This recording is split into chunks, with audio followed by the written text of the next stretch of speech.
Good morning students. आज की special video होने वाली है लाभ और हानि की। आज के जो सम है मोस्ट इम्पोर्टेंट ग्रुप डी और कॉम्पिटिटिव एग्जाम्स में आने वाले हैं और इनको हम शॉर्ट ट्रिक से सीखेंगे। एक सम है 2,000 रुपए की राशि किसी निश्चित वार्षिक साधारण ब्याज की दर से 3 वर्ष में 2,360 रुपए हो जाती है।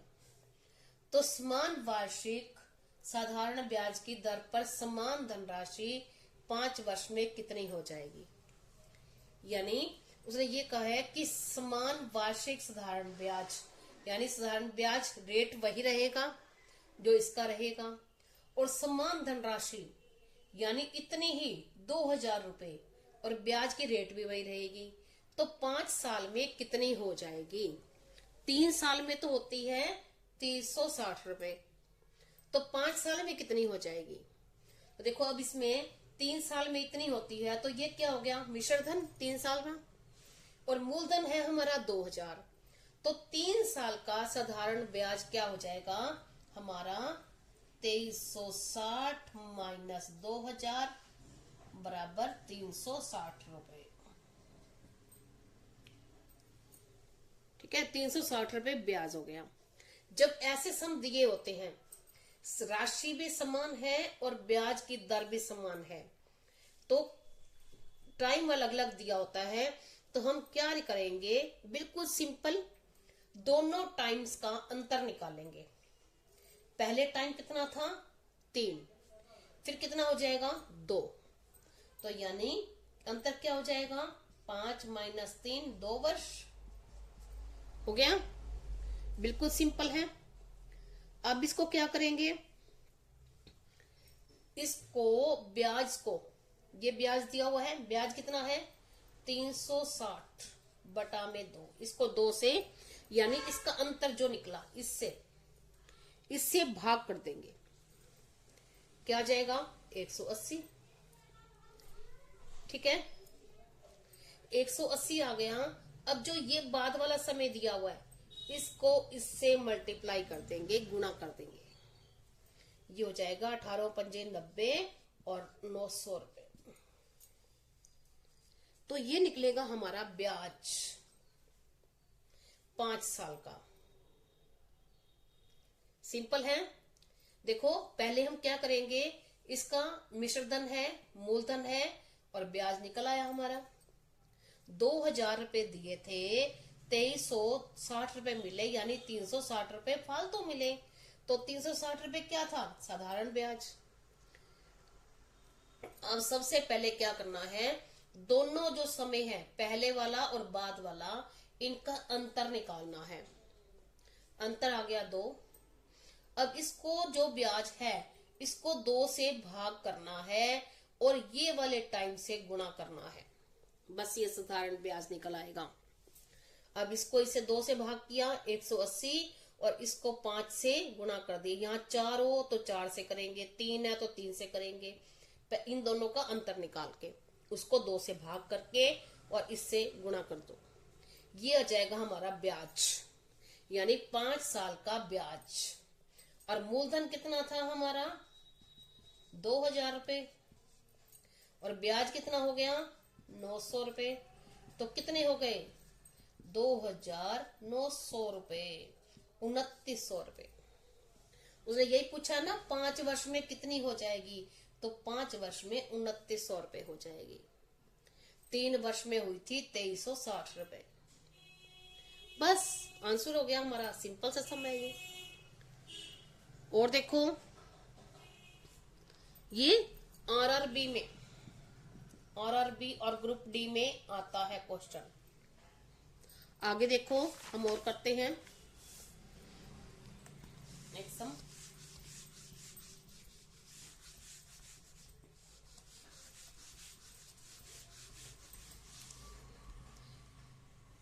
₹1,000 का साधारण ब्याज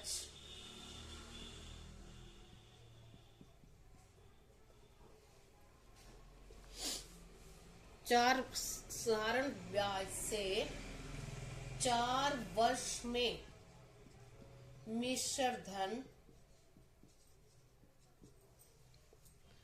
1240 हो जाता है।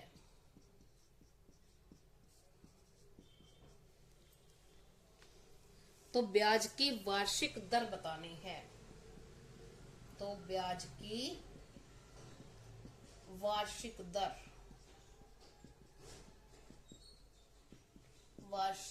ज्ञात करो। अब उसने क्या कहा है, मिश्र धन कितना है 1240, मूलधन कितना था 1000 रुपए। और जो बच्चे इंग्लिश मीडियम पढ़ते हैं वो क्या होता है, उसको इसको इंग्लिश में कन्वर्ट कर सकते हैं, अमाउंट और प्रिंसिपल। और ब्याज क्या हो गया, फिर ब्याज हो गया हमारा, इसमें से इसको माइनस कर देंगे 240 रुपए। अब 240 रुपए ब्याज हो गया। अब हम क्या करेंगे, इसका ब्याज निकालना है, दर निकालनी है। तो देखो क्या करते हैं हम, साधारण ब्याज जो है, ब्याज जो दिया हुआ है, सॉरी ब्याज क्या है हमारा 240, ठीक है। तो क्या करना है, कुछ नहीं करना, इसके साथ अपनी मर्जी से 2 जीरो लगा दो, 2 जीरो लगा दी और बटा में, अब ये रह गया मूलधन और समय। तो मूलधन है हमारा 1000 गुणा 4, बस यही करना है। 3 जीरो से 3 जीरो कट गई और 4 24, 6% दर आ गई, सम हो गया हमारा। कैसे करना है, देखो मूलधन है, ये मिश्र धन है, तो हम ब्याज निकाल लिया हमने। अब हमारे पास ब्याज है, मूलधन है और दर है, समय है, तो हमें दर निकालनी है। तो क्या करते हैं, ब्याज के साथ 2 जीरो लगा लो और बटा में मूलधन और समय, इसको मैं ये कर दिया, यानी जो ये तो खत्म हो गया, ये खत्म हो गया हमारा 1240 रुपए, इसका यही काम खत्म हो गया। हमारे पास ये आ गया 240, तो इसके साथ हम 2 जीरो लगा देंगे और ये दोनों नीचे रख देंगे, बस आंसर आ गया। बिल्कुल इजी है, बहुत इजी।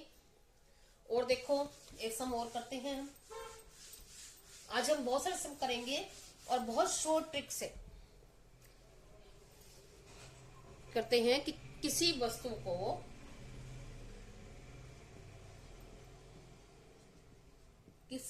को 800 रुपए में बेचने पर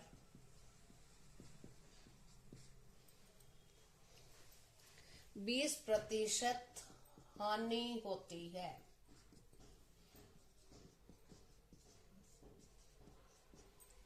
बेचने पर, यानी ये क्या हो गया हमारा विक्रय मूल्य, जिसको एसपी बोलते हैं।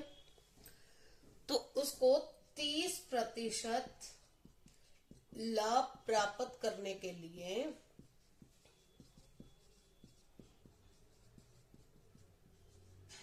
कितने पर बेचें,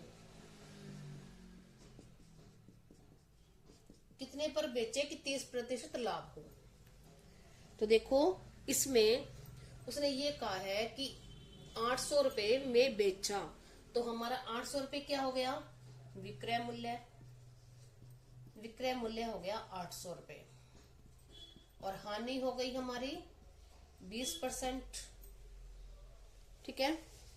अब 20% हानि है, तो हम क्या निकालते हैं, इसका क्रय मूल्य निकाल लेंगे। तो क्रय मूल्य कैसे निकलता है, 100 बटा में 100 माइनस हानि और मल्टीप्लाई विक्रय मूल्य, तो आ जाएगा 100 बटा में, अब 100 माइनस हानि कितनी है 20, तो क्या आ जाएगा 80 और गुणा में 800, ये हमारा क्या निकलेगा क्रय मूल्य,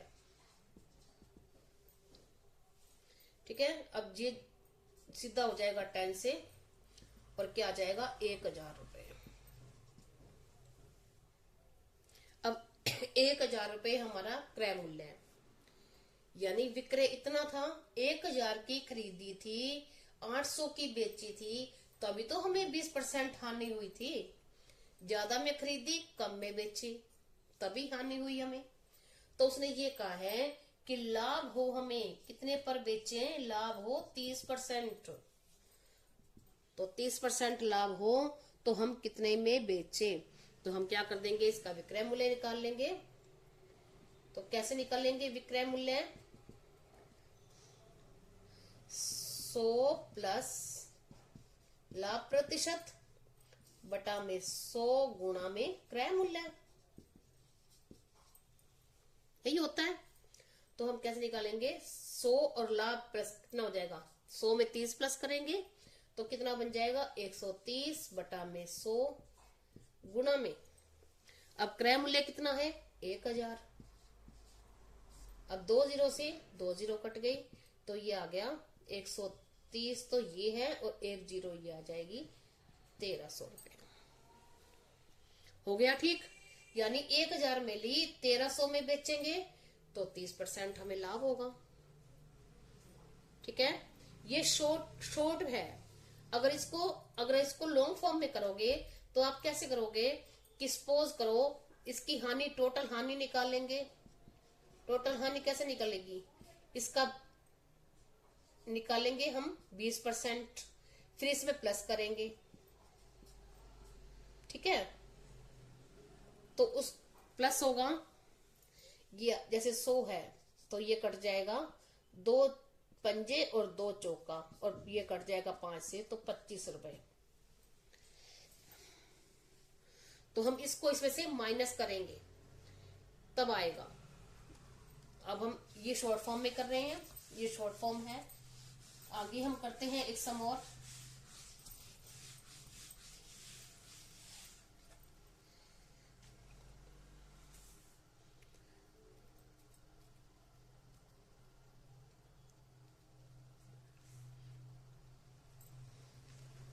आगे है 9 पुस्तकों का क्रय मूल्य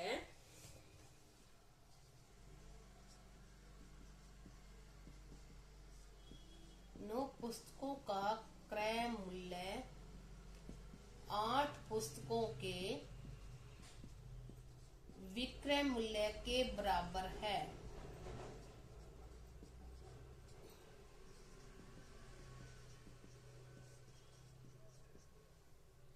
तो लाभ या हानि प्रतिशत बताओ। तो देखो, अब उसने क्या कहा है, उसने ये कहा कि 9, सपोज करो हमने ली 9 बुक्स 200 रुपए की और 8 बेच दी 200 की, तो क्या बच गया हमें, तो फायदा होगा ना। इतने में हमने 9 खरीदी थी, 8 बेच के हमें उतने ही पैसे मिल गए और एक बुक हमारे पास बच गई। तो हमें कितना फायदा हुआ, एक बुक का फायदा हुआ। तो शॉर्ट फॉर्म करते हैं इसकी, बिल्कुल इजी।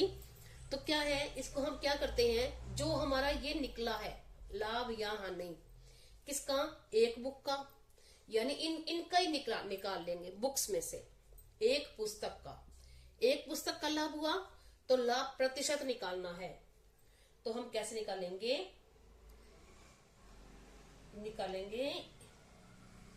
1/8 गुना, अब कितनी बेची थी, गुना 100, प्रतिशत निकालना है।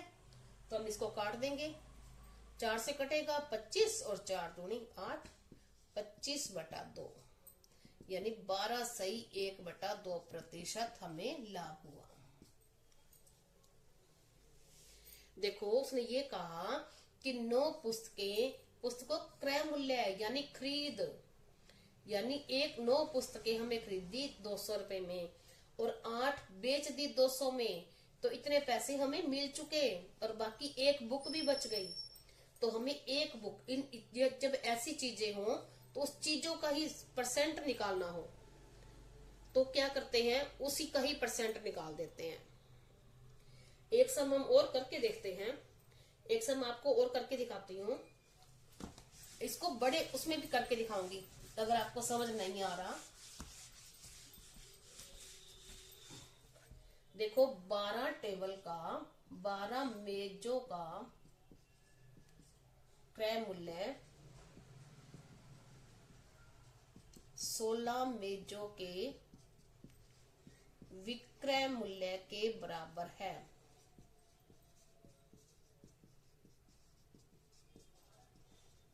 तो हानि प्रतिशत बताओ।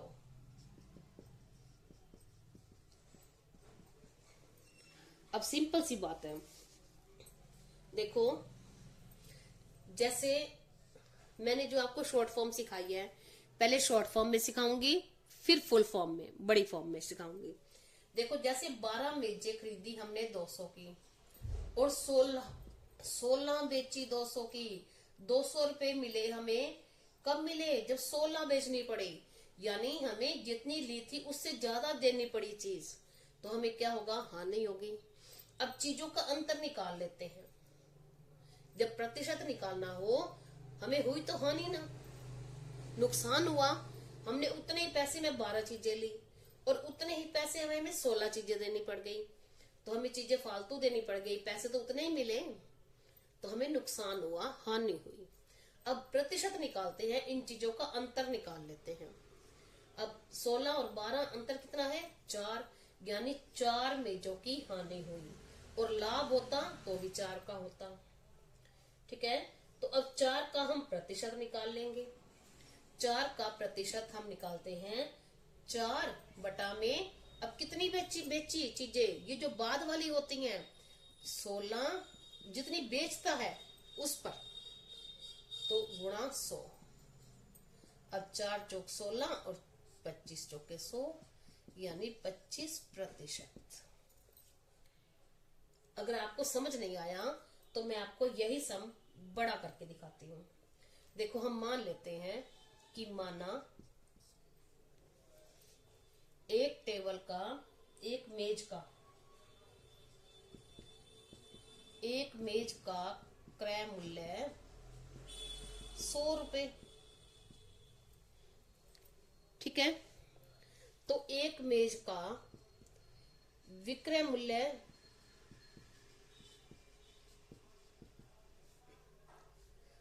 तो 12 का, कितनी मेजें थी? 12, तो एक मेज का और 12 मेजों का कितना हो गया?